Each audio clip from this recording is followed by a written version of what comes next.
मेरे पिताजी मेरे साथ रेप करते थे, मेरा बलात्कार करते थे।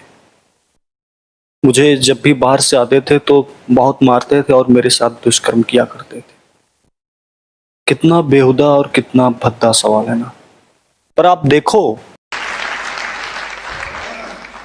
और ये संघर्ष मैंने बचपन से सीखा है। मुझे अभी तक याद है, मेरे फादर मेरे साथ यौन शोषण करते थे। जब वो घर में आते थे तो मुझे बहुत डर लगता था।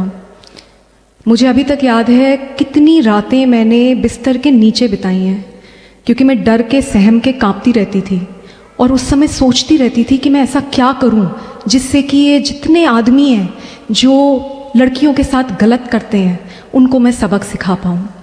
मैं कभी नहीं भूल सकती, मेरे फादर को इतना गुस्सा आता था कि वो आते थे और जब उनका मन करता था बिना किसी कारण के चोटी पकड़ते थे, दीवार पे फेंक देते थे, खून बहता रहता था, बहुत तड़प महसूस करते थे।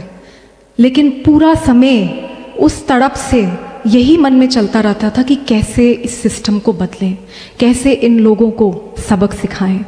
अगर मेरी ज़िंदगी में मेरी माँ, मेरी मासी, मेरे पिता मेरा यौन शोषण करते थे। उस पिता को आरोपित कर रही हैं जब वो इस दुनिया में नहीं, यानी कि अपने पिताजी के ऊपर आरोप तब लगा रही जब उनके पिताजी इस दुनिया में नहीं।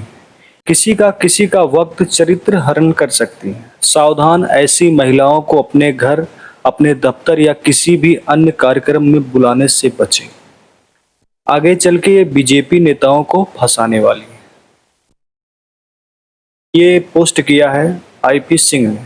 अब जरा सोचिए, कोई अगर इल्जाम लगा रहा है अपने पिता के ऊपर कि मेरे पिताजी मेरा शोषण करते थे और जब वो बाहर से आते तो मेरी चोटी पकड़कर दीवार पर पटकते थे, मेरा खून बहा करता था।